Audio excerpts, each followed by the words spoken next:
O uso de recursos diversos tem aproximado o professor de um mundo midiático que propicia mais dinâmica na sala de aula. Mas, Cíntia, quais são essas novas tecnologias? O vídeo, por exemplo, professor. O data show, o retroprojetor, o computador, a internet.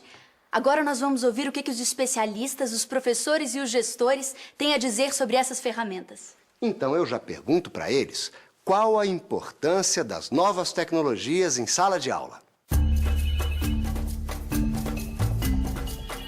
Bem, eu acho que as tecnologias em relação à educação, sejam as novas tecnologias ou as tecnologias já mais tradicionais nesse campo da educação, elas precisam ser pensadas, primeiro, em função de que projeto de educação elas estão sendo usadas. Acho que isso é muito importante, que a escola se reúna, que os professores se reúnam, para pensar sempre assim, qual é o nosso projeto de educação, que tipo de sociedade que a gente quer, e como é que nós vamos incorporar essas tecnologias no nosso currículo, na nossa prática pedagógica. Porque ou a escola se apropria dessas ferramentas, dessas tecnologias, ou ela não vai conseguir encontrar eco no diálogo com os estudantes.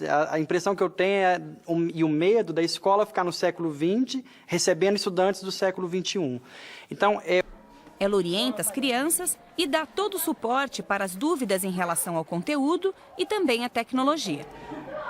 Murilo, olha, a fração, o inteiro foi dividido em 3 partes e apenas uma parte foi retirada desse inteiro. Então a fração, vou fazer só esse para te ajudar, tá bom?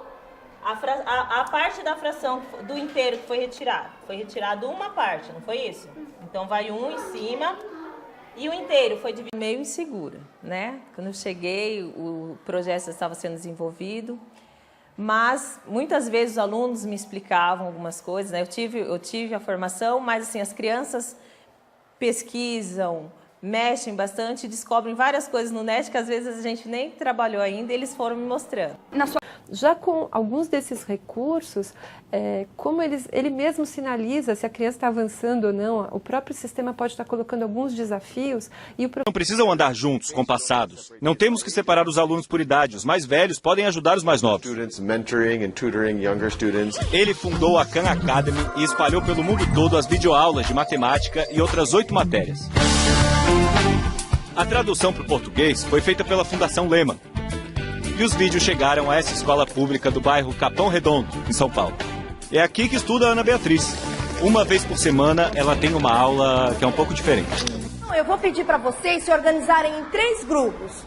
Parte da turma está na subtração, outra na adição e alguns avançaram para a multiplicação. Então vamos lá, pessoal, de forma organizada, como de costume. Os alunos aqui também se organizam de acordo com os resultados conseguidos na semana anterior. Cada um deles pega o seu computador e começa a jogar. Ana Beatriz agora está aprendendo subtração. Então a gente vai conseguindo passar de níveis. E eu já estou na subtração 2. Estou conseguindo e eu estou melhorando na matemática. A regra do jogo é essa. A cada exercício que a Ana Beatriz acerta, ela ganha um planeta do sistema solar. E quem dá asas à imaginação consegue transformar a aula numa grande aventura. Ainda estamos numa fase de usar a tecnologia para fazer as coisas velhas. Ou seja, fazer melhores provas, fazer o aluno prestar mais atenção, fazer o professor dar melhores aulas. O que a tecnologia serve é para a aula, para a escola ser diferente. A maior iniciativa do governo federal ainda aponta para a primeira etapa desse processo todo, a inclusão digital dos professores da rede pública. No ano passado, o Ministério da Educação repassou 180 milhões de reais aos estados. Com esse dinheiro, eles vão poder comprar 600 mil tablets, que vão ser entregues depois a esses profissionais. Agora, aos poucos, os estados vão vendo o que vão fazer com essa verba.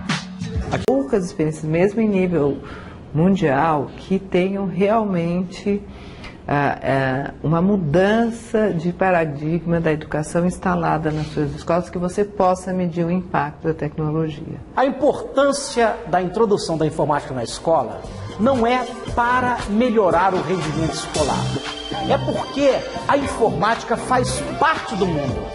Então, se você não dá habilidades de começar a controlar essa máquina, você está retirando uma possibilidade de cidadania dela. A questão é como é que nós vamos melhorar a sociedade sem que na escola a gente ensine as crianças a dominar esse equipamento.